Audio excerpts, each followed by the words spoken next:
الله الرحمن الرحيم. السلام عليكم ورحمة الله وبركاته. الحمد لله والصلاة والسلام على رسول الله وعلى آله وصحبه ومن والاه. اللهم صل وسلم وبارك على محمد وعلى آله وصحبه أجمعين. رب اشرح لي صدري ويسر لي أمري واحلل عقدة من لساني يفقه قولي أما بعد. Alhamdulillah, hari ini kita kembali dipertemukan oleh Allah Subhanahu wa taala di dalam forum kajian kita, kajian pekanan, yaitu di dalam kitab Nawaqidul Islam, yang kita hari ini masuk kepada Naqidul Khamis, ya, pembatal yang kelima, yaitu membenci sesuatu yang datang dari Rasulullah sallallahu alaihi wasallam, wabil khusus kebencian yang ingin menghilangkan apa yang datang dari Rasulullah SAW dari sisi pensyariatan. Artinya kebencian itu sampai kepada tingkatan tidak menyukai perkara itu dijadikan sebagai syariat, sebagai aturan bagi seorang muslim. Ya. Di sini mu'allif kemudian menjelaskan berbagai macam contoh. Ya, di pertemuan lalu beliau membahas contoh memelihara jenggot misalnya. Memelihara jenggot. Di dalam permasalahan fikih, permasalahan memelihara jenggot ini paling ringan hukumnya adalah sunnah muakkadah. Jadi sunnah yang sangat dianjurkan. Salah satu alasan kenapa disunnahkan, karena sesungguhnya jenggot itu adalah perkara fitrah bagi seorang laki-laki. Sehingga untuk membedakan mana laki-laki, mana perempuan, utamanya adalah di dalam tumbuhnya jenggot. Wabil khusus seseorang laki-laki yang memang ditakdir jenggotnya ada, tumbuh, ya. Adapun orang yang memang tidak tumbuh jenggotnya tidak ada masalah. Tetapi pada umumnya penciptaan laki-laki itu adalah dengan tumbuhnya bulu jenggot di tulang rahangnya. Tulang rahang dalam bahasa Arab disebut dengan lihyah. Maka bulu yang tumbuh di rahang pun disebut dengan lihyah dalam bahasa Arabnya. Dalam bahasa Indonesianya kadang disebut jenggot, kadang disebut jambang, ya. Jambang atau jenggot. Kalau janggut beda lagi tuh. Kalau janggut itu lebih identik kepada dagu, ya. Tapi kalau jenggot itu bulunya. Bulu yang tumbuh di rahang tersebut. Nah, ini menjadi fitrah laki-laki. Sehingga apabila fitrah itu ada dalam arti tumbuh, lalu dia potong, dia bersihkan secara klinis, bersih, maka para ulama mengatakan dia menyerupakan diri sebagai seorang perempuan. Karena perempuan tidak memiliki jenggot pada fitrahnya. Lalu ada laki-laki yang ditumbuhkan oleh Allah Ta'ala jenggotnya, lalu dia potong, maka para ulama mengatakan dia menyerupai wanita. Dan Rasulullah SAW bersabda, Allah melaknati seorang laki-laki yang menyerupai perempuan. Begitu pula seorang perempuan yang menyerupai laki-laki. Ya. Sehingga ketika seorang laki-laki yang telah diberikan oleh Allah Ta'ala anugerah jenggotnya, maka dia tidak boleh potong, karena ketika dia memotong itu masuk dia dalam kategori menyerupai perempuan. Karena perempuan tidak memakai jenggot. Itu pendapat kalangan para ulama. Ya, jadi walaupun tumbuhnya jenggot dan tampaknya jenggot tidak identik menjadi ciri wanita, ya. Ada laki-laki juga yang tidak berjenggot, ya, karenanya sebagian para ulama tidak sampai pendapatnya kepada haram, tetapi makruh. Ya, karena ada laki-laki yang juga tidak tumbuh jenggotnya. Jadi tidak identik laki-laki itu secara fitrah seluruhnya pakai jenggot, tidak ya. Tapi kalau seandainya kelamin, jelas mana laki-laki, mana perempuan. Sehingga kalau seseorang operasi kelamin, berarti dia memang benar-benar menyerupai perempuan. Tapi kalau jenggot, kadang ada laki-laki yang tumbuh jenggotnya, ada juga yang tidak. Sehingga tidak identik seorang laki-laki itu dengan jenggot. Namun para ulama mengatakan ketika dia tumbuh jenggotnya, maka dia harusnya memelihara itu, karena itulah yang dianugerahkan oleh Allah atas fitrah kelelakiannya.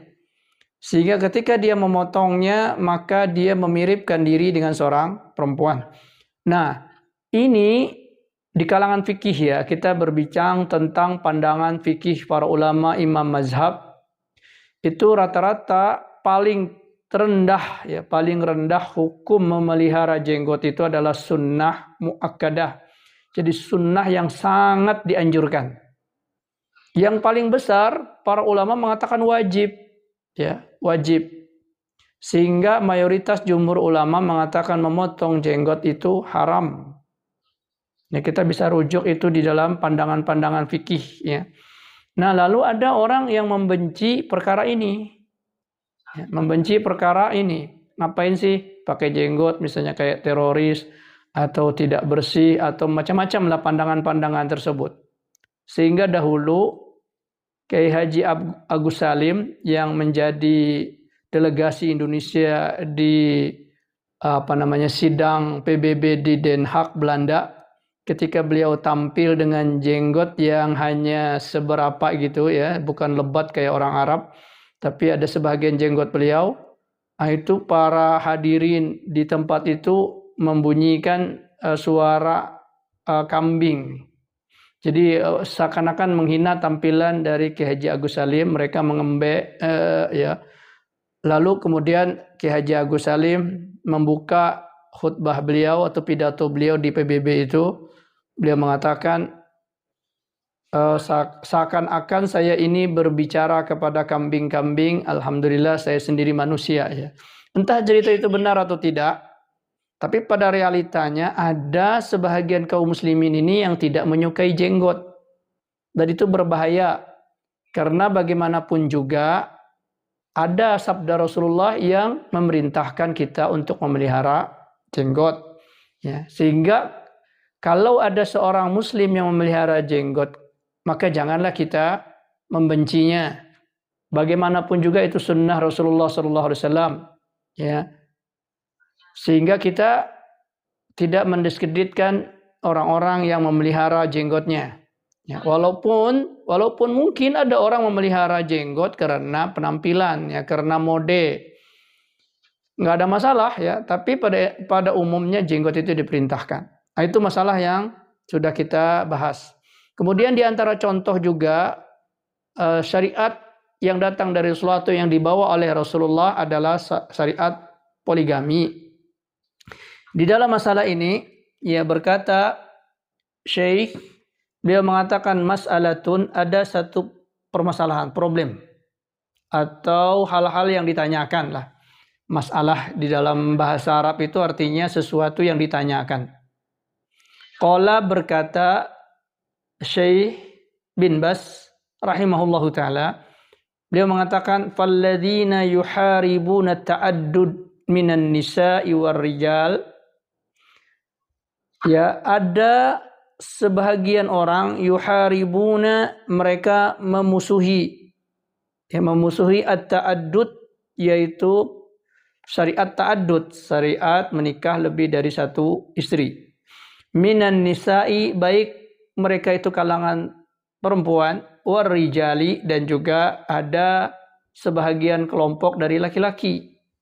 Ya, mereka tidak menyukai ta'addud, ya, bahkan menyerang syariat ini, ya, menyerang syariat ini. Musadimuna lisyar'i, mereka menabrak aturan-aturan syariat. Wa yakhsha alaihim minal insilahi minad dini, maka dikhawatirkan orang-orang ini akan terlepas dari agama, ya. terlepas dari agama, wa na'udzubillahi min dzalik, maka kita berlindung dari terlepas diri kita ini dari agama. Kenapa mereka ini dikhawatirkan akan lepas dari agama? Likarahatihim ma syara'allah, karena ketidaksukaan mereka dengan apa yang disyariatkan oleh Allah, kebencian mereka dengan apa yang disyariatkan oleh Allah. Karenanya ikhwati jazakumullah, syariat Allah ini ada yang kita bisa pahami, ada yang belum kita bisa pahami, ada yang kita suka, ada yang belum kita suka. Itu disebabkan karena kita memang tidak mengetahui keindahan, kebaikan dari balik syariat tersebut. Ya, sehingga muncullah keraguan-keraguan, muncullah kebencian-kebencian. Padahal sebenarnya itu syariat yang mulia. Maka ada sebagian kaum muslimin, jadi kita sudah sebutkan tidak membincangkan orang-orang kafirin, ya, karena mereka sudah otomatis kafir. Yang ini adalah terjadi di kalangan orang-orang muslim sendiri, muslimah maupun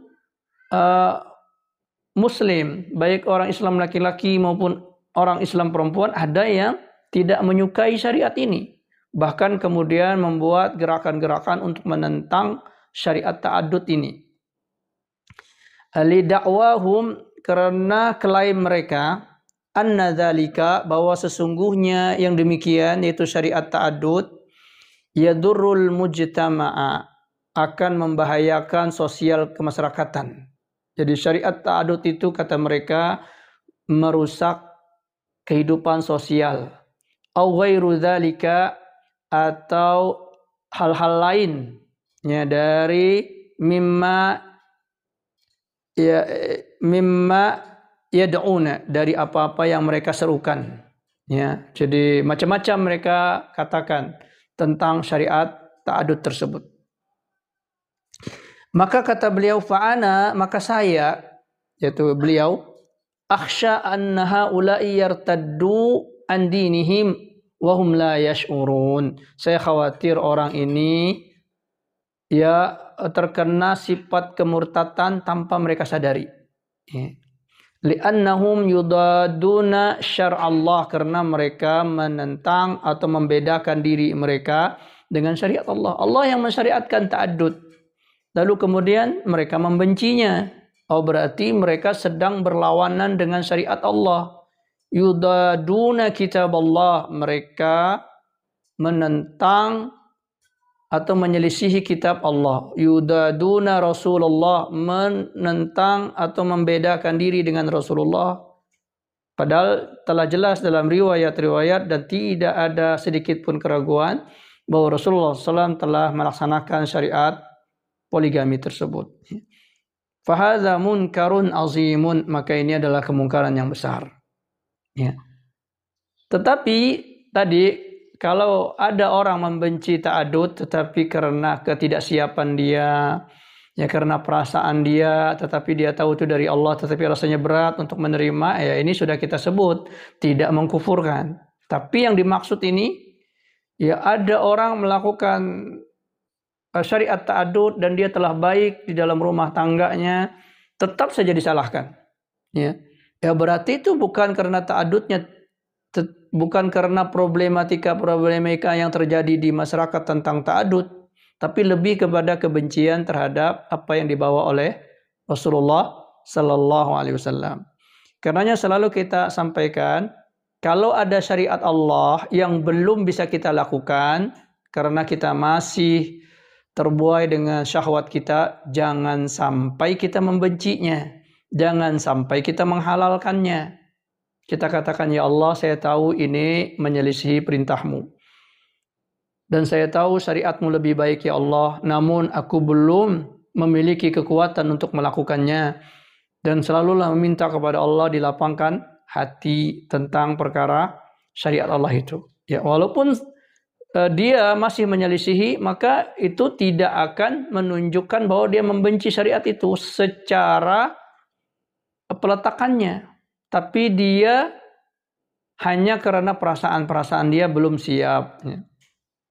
Tapi yang kita lihat di sebagian kaum muslimin, ada yang memang bergiat tentang masalah itu. Mereka adakan seminar ya tentang penentangan syariat poligami ini. Maka ini yang dikatakan oleh Syekh, saya khawatir orang-orang ini murtad dari Islam tanpa mereka sadari.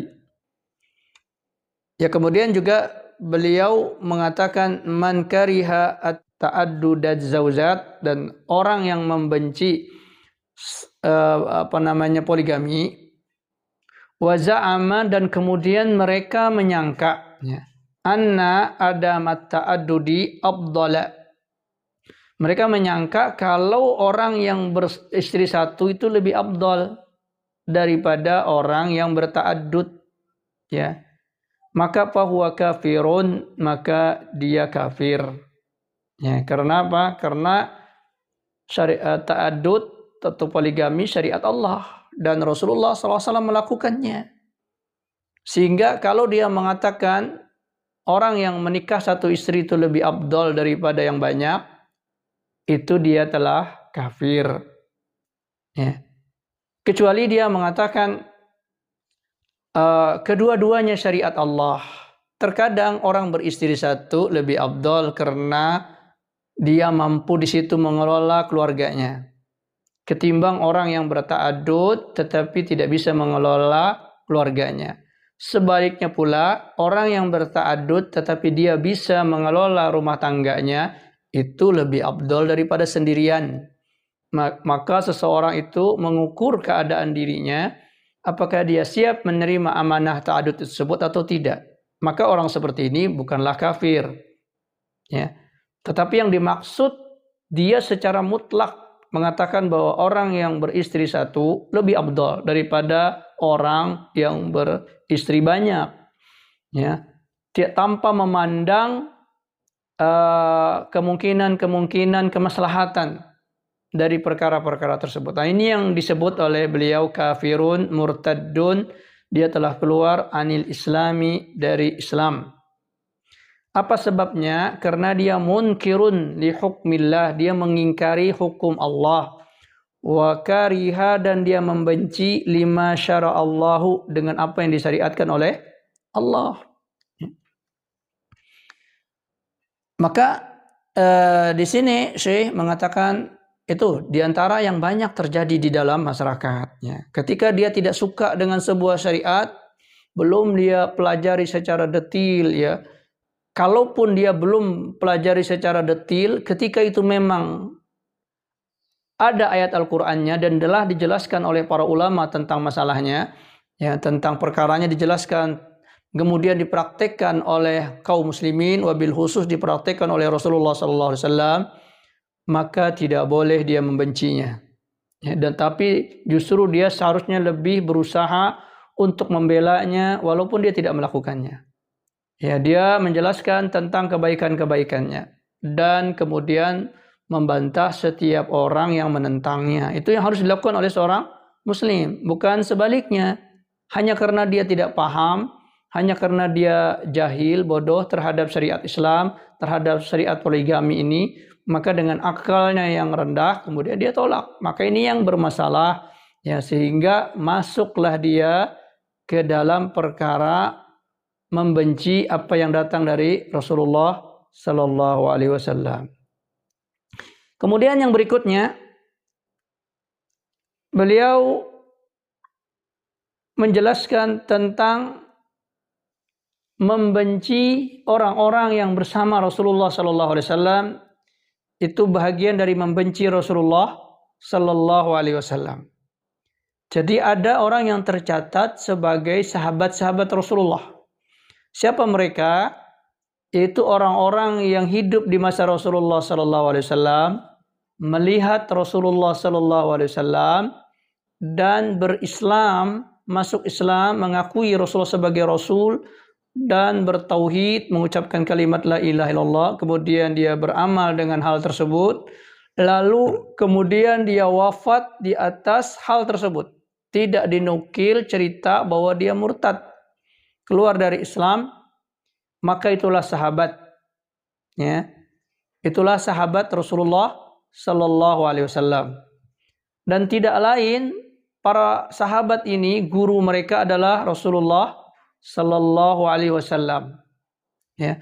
Dan juga Allah telah menetapkan bahwa Allah ridho terhadap para sahabat ini. Juga para sahabat ridho dengan syariat Allah. Tidak ada satupun para sahabat yang membenci syariat Allah. Mereka melaksanakannya dengan segala kemampuan mereka. Sehingga radhiyallahu anhum wa radu anhu. Allah meridhoi mereka dan mereka pun ridho dengan syariat Allah Subhanahu wa taala. Sehingga tidak ada yang bisa melampaui para sahabat itu di dalam masalah keimanan mereka, di dalam masalah keislaman mereka dan baiknya mereka di dalam berislam. Lalu ada peristiwa-peristiwa di dalam sejarah yang menunjukkan adanya kelemahan-kelemahan di sebahagian para sahabat tersebut. Ya, seperti misalnya tentang Wahsy bin Harb radhiyallahu anhu. Wahsy ini dialah yang kemudian di perang Uhud ya membunuh Hamzah bin Abdul Muttalib. Jadi dia menombak Hamzah bin Abdul Muttalib sehingga syahidlah paman Rasulullah SAW itu di perang Uhud.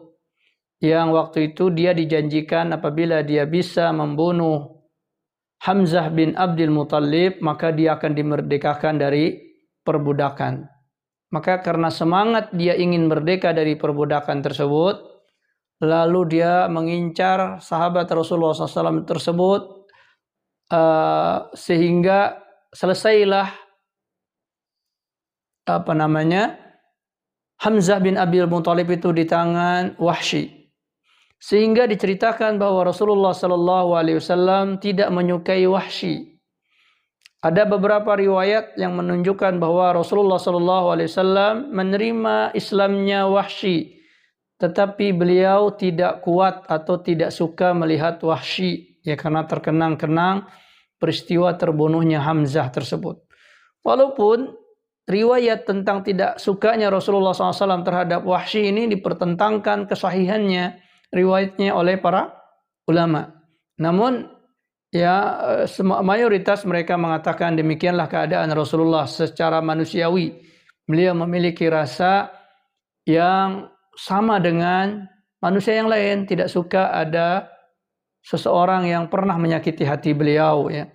Tetapi demikian pun Wahsy bin Harb ini beriman kepada Rasulullah di akhir kehidupannya ya. Dan juga Rasulullah SAW telah menyebutkan kemuliaan Wahsy ini. Ya. Di tangannya lah manusia terbaik terbunuh, dan di tangannya pula lah manusia yang paling jahat tentang syariat Allah terbunuh. Karenanya orang terbaik dalam Islam yang terbunuh di tangan Wahsy adalah Hamzah bin Abdul Muttalib. Lalu di tangan Wahsy bin Harb pula Musailamah al-Kazzab terbunuh. Ya, sehingga dia mengatakan segala puji bagi Allah bahwa Hamzah tidak menjatuhkan dia di dalam kebinasaan ya. Yakni dengan sebab terbunuhnya Hamzah justru kemudian dia masuk Islam. Ya, maka disitulah dia memuji Allah bahwa sebab dia membunuh Hamzah tetapi Allah tetap membukakan hatinya untuk masuk Islam. Nah, maka ketika ada orang mengatakan saya nggak suka Wahsy bin Harb karena Rasulullah SAW membencinya atau tidak suka kepada Wahsy ini. Ya, padahal Wahsy ini telah dinukil keislamannya dan dia melihat Rasulullah SAW. Maka kalau Wahsy ini dibanding dengan kita, jauhlah kemuliaan Wahsy.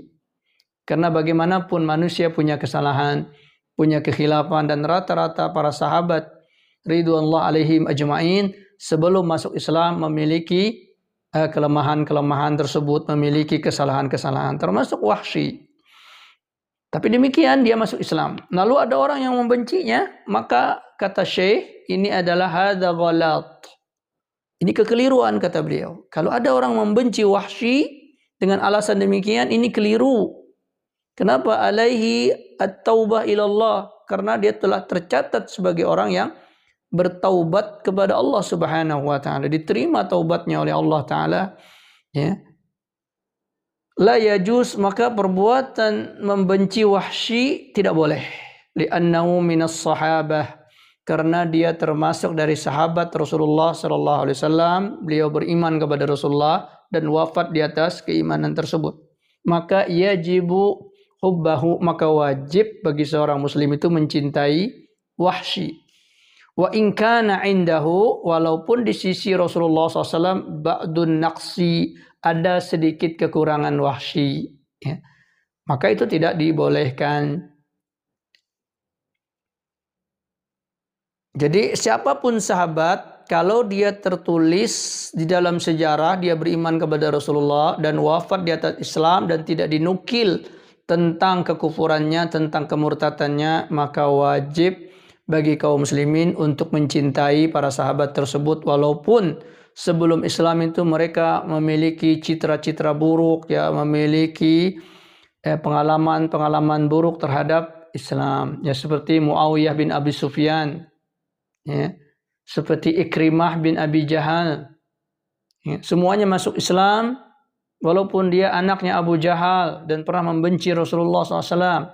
Abu Sufyan, ya, pernah memerangi Rasulullah dalam setiap peperangan musyrikin, bahkan Abu Sufyan menjadi pemimpin mereka.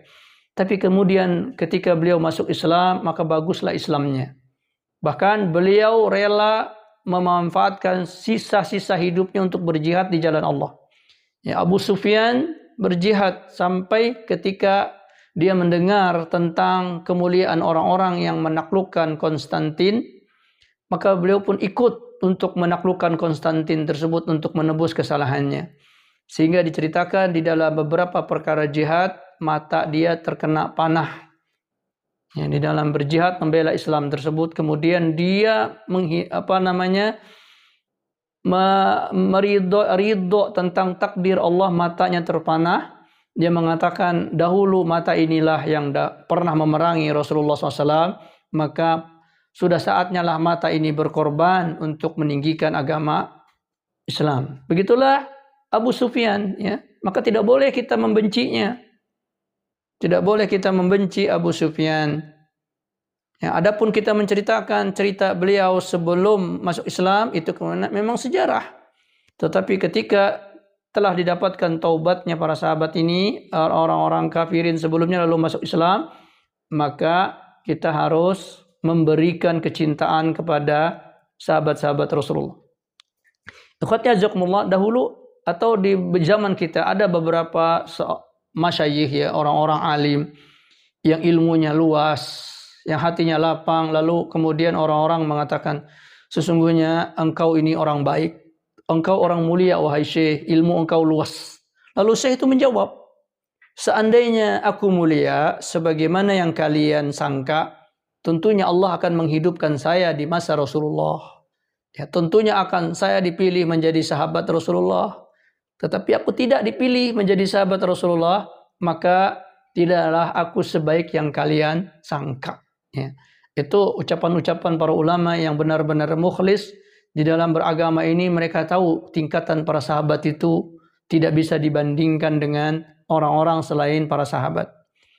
Juga Imam Malik, ya, Imam Malik rahimahullahu ta'ala, ketika ditanya, siapakah yang lebih afdal, Muawiyah bin Abi Sufyan atau Umar bin Abdul Aziz? Muawiyah bin Abi Sufyan sahabat Rasulullah. Ya, walaupun awal-awalnya dia memerangi Rasulullah, tapi kemudian beliau masuk Islam di Fathu Makkah dan kemudian bagus Islamnya, bahkan dia diamanahi oleh Rasulullah SAW sebagai penulis wahyu. Dan itu tidak mungkin orang yang tidak dipercaya diangkat menjadi sekretaris Nabi untuk mencatat wahyu Allah. Berarti Rasulullah SAW memuliakan Muawiyah bin Abi Sufyan. Juga Rasulullah SAW mengatakan kepada Muawiyah itu, ya Muawiyah, biadika, ya, di tangan engkaulah banyak orang mendapatkan hidayah. Atau kama qala Rasulullah SAW. Kata Rasulullah, engkau ini Muawiyah, dengan sebab engkau banyak orang mendapatkan hidayah. Dan memang ternyata ketika Muawiyah bin Abi Sufyan menjadi khalifah, Beliau banyak mengirimkan dai-dai ke seluruh penjuru dunia pada saat itu. Beliau kirimkan dai-dai, ya, bahkan ada yang menyebut salah satu sebab masuknya Islam di Nusantara ini dimulai dari masa Muawiyah bin Abi Sufyan. Beliau mengutus para dai sampai ke jazirah Indonesia ini, sampai ke negeri Indonesia ini. Dengan sebab itulah banyak sekali orang yang mendapatkan hidayah Islam. Dan benarlah apa yang dikatakan oleh Rasulullah kepada Muawiyah bin Abi Sufyan. Maka pernah ditanya, mana yang lebih baik, Muawiyah bin Abi Sufyan atau Umar bin Abdul Aziz? Umar bin Abdul Aziz ini adalah seorang tabi'in. Dia hidup setelah Rasulullah SAW wafat. Dan Umar bin Abdul Aziz dikenal sebagai khalifah yang sangat adil. Sehingga orang menyebut dia adalah seperti Umar ibnul Khattab radhiyallahu anhu. Ya, tentang keadilan dia di dalam memimpin, tentang makmurnya kaum muslimin di dalam pemerintahan Umar bin Abdul Aziz. Bahkan sebahagian ada yang memasukkan dia termasuk al-khulafa'ur rasyidin, ya, khalifah-khalifah Rasulullah SAW yang diberikan petunjuk. Namun demikian tetap Umar bin Abdul Aziz adalah seorang tabi'in. Dia tidak pernah melihat Rasulullah SAW. Dia belajar Islam dengan para sahabat. Nah, lalu kemudian Imam Malik ditanya, mana yang lebih afdal, lebih mulia? Umar bin Abdul Aziz atau Muawiyah? Muawiyah ada catatan-catatan suram di dalam kehidupan beliau. Ya, ketika beliau menjadi khalifah, ada perseteruan-perseteruan ijtihadiyah. Ya, namun demikian ketika Imam Malik ditanya mana yang lebih afdal, Muawiyah bin Abi Sufyan atau Umar bin Abdul Aziz, apa jawab Imam Malik? Maka nampak raut muka yang tidak senang dengan pertanyaan tersebut. Imam Malik rahimahullahu taala mengatakan debu di kakinya Muawiyah bin Abi Sufyan itu lebih afdal daripada Umar bin Abdul Aziz. Jadi bukan hanya pribadi beliau, fisik beliau, debu yang menempel di sendalnya Muawiyah bin Abi Sufyan itu lebih utama daripada Umar bin Abdul Aziz. Kalian membandingkan sesuatu yang tidak sepadan, kata Imam Malik rahimahullahu taala. Karenanya membenci sahabat-sahabat Rasulullah ini merupakan hal yang bisa membuat seorang itu murtad. Ya. Karena bagaimanapun juga sahabat-sahabat Rasulullah ini adalah orang-orang yang dipilih oleh Allah.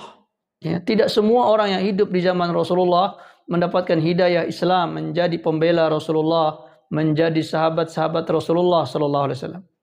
Kalaupun ada perkara-perkara di dalam kehidupan mereka, hal-hal yang negatif, maka itu bahagian dari sifat-sifat kemanusiaan, ya, kelemahan yang tidak Allah berikan kemaksuman kecuali hanya kepada Rasulullah. Terjaga dari kesalahan hanya Rasulullah SAW. Para sahabat memiliki kesalahan, tetapi karya mereka lebih tinggi. Ya, Rasulullah SAW ketika terjadi perseteruan antara Khalid ibnul Walid dengan Bilal bin Rabah. Ya, Khalid ibnul Walid ini masuk Islam di Fathu Makkah. Menjelang Fathu Makkah, ya, menjelang Fathu Makkah Khalid bin Walid masuk Islam. Sementara Bilal bin Rabah ini termasuk as-sabiqun al-awwalun, orang-orang yang pertama masuk Islam, yang dia rela disiksa, diazab tapi dia tidak lepaskan Islam. Ya, sehingga dia menjadi sahabat kesayangan Rasulullah sallallahu alaihi wasallam dan dimuliakan oleh Rasulullah. Pernah satu ketika terjadi percekcokan, ya, Khalid ibnul Walid dengan Bilal bin Rabah. Ya, sehingga dia disebut dengan Ibnu Sauda, anak dari seorang perempuan hitam. Ya, disebut oleh Khalid ibnul Walid. Maka Rasulullah SAW memanggil Khalid ibnul Walid, memperingatkan kepada Khalid ibnul Walid. Kata Rasulullah SAW, la tasubbu ashabi, jangan engkau celak sahabatku. Lau anfaqta mithla uhudin dhahaba, kalau engkau ini berinfak dengan emas segunung Uhud, ya, Dan tidak ada sampai sekarang orang yang bisa berinfak emas seberat gunung Uhud. Kalaupun ada, kata Rasulullah, di antara kalian ini yang berinfak sebesar emas gunung Uhud, maka kalian ma balagtum muddahum au nisfahu, maka kalian tidak akan mencapai pahala infaknya sahabatku itu 1 mud atau setengah mud. 1 mud 2 genggaman ini. 2 genggaman manusia. Setengah mud berarti 1 genggaman orang. Jadi para sahabat dahulu berinfak dengan 1 mud mereka atau setengah mud mereka, itu tidak akan bisa ditandingi oleh orang-orang setelah mereka, walaupun ya orang-orang itu apa? Menginfakkan emas segunung Uhud.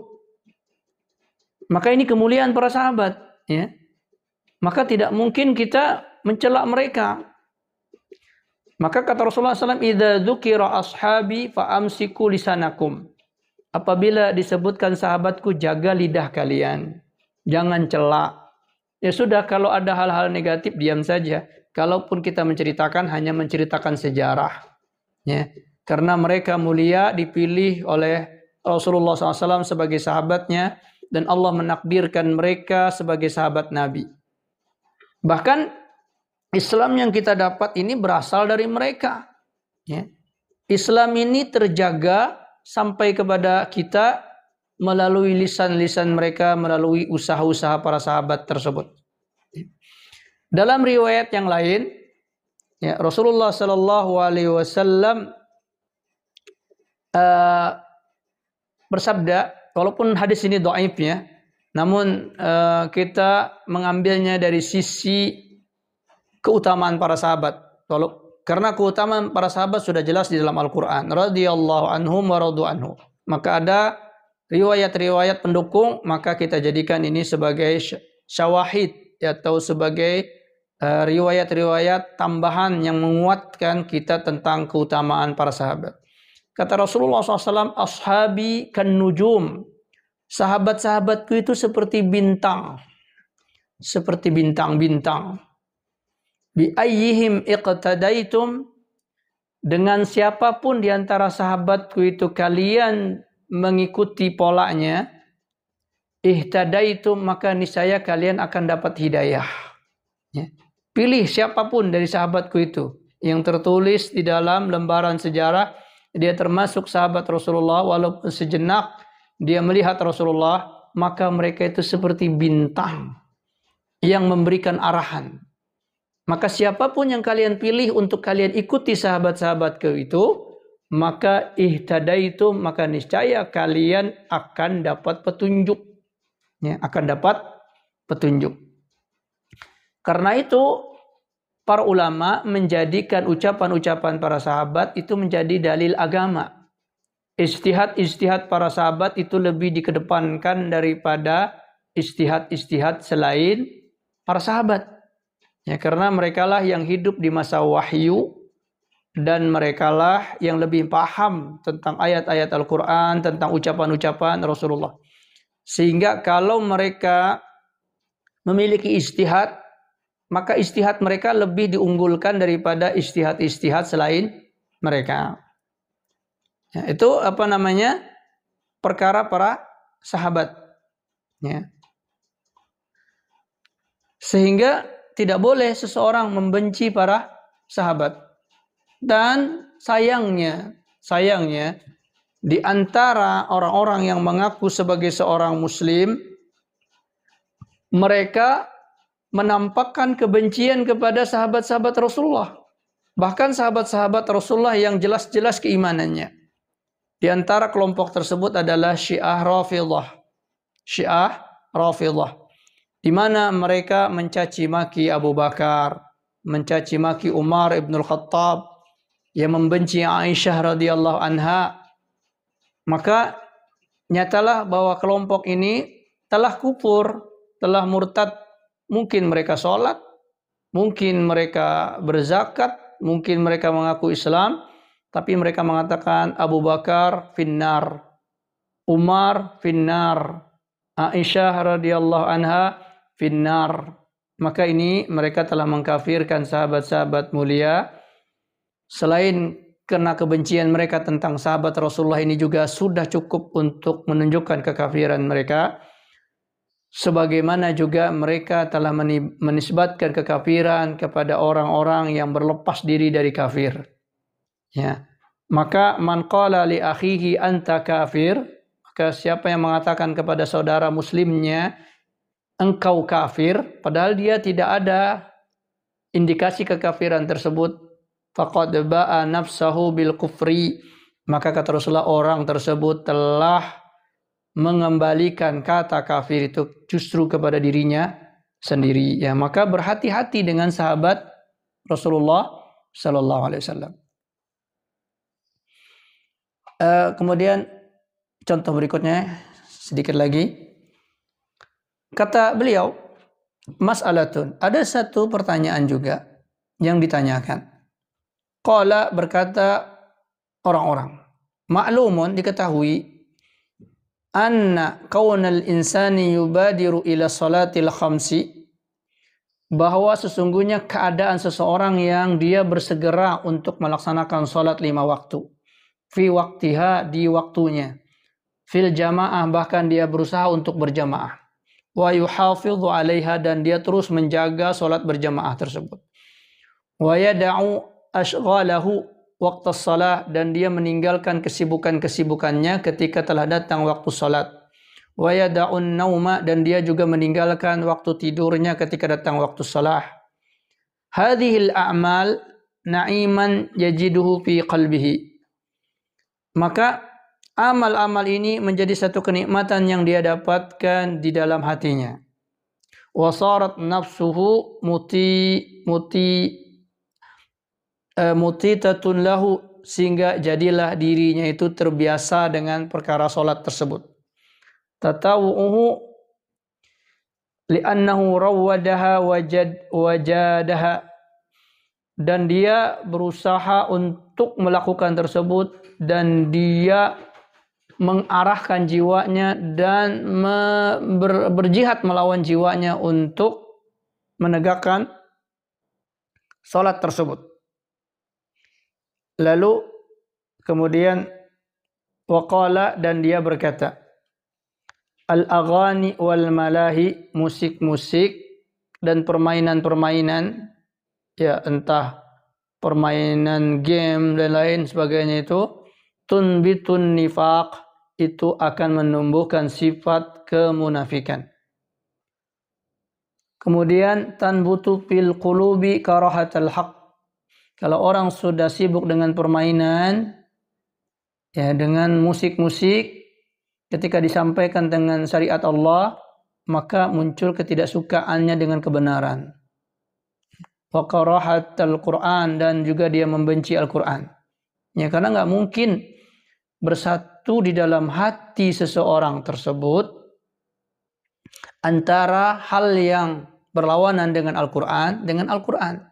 Ya, ketika musik masuk ke dalam hatinya, keluarlah kecintaan terhadap Islam.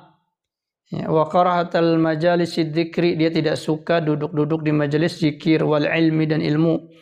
Wa karahatil ibadat, dia juga tidak menyukai ibadat-ibadat. Ya, wassalawat, dan salat-salat.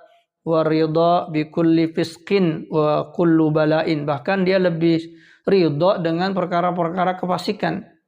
Ya, ada orang-orang yang mendengar musik dia idolakan, main pemain hal-hal yang melalaikan dia sukai. Maka fahadha min athariha fil qulub, maka pengaruh-pengaruh dari perkara ini fil qulub, di dalam hati, mempengaruhi dia di dalam hatinya, hatta yudlimal qalba wa yusawwidah, maka ini menggelapkan hatinya dan menghitamkan hatinya tersebut, ya. Sehingga orang-orang yang bisa menegakkan salat, menegakkan jamaah, dan menghindarkan kesibukan-kesibukan di waktu salat adalah orang-orang yang meninggalkan perkara tadi, ya, perkara tadi. Dan para sahabat itu banyak meninggalkan kesenangan-kesenangan mereka dari mendengarkan musik, dan kembali kepada Al-Quran Al-Karim.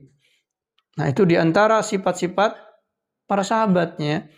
Maka kita pun berupaya mengikuti perkara-perkara mereka, di mana mereka menjaga sholat berjamaah, yang meninggalkan kesibukan-kesibukan mereka di waktu sholat, ya. Dan mereka juga tidak menyukai hal-hal yang mulai melalaikan orang dari sholat, seperti mendengar musik, bermain-main yang menyibukkan waktu, ya.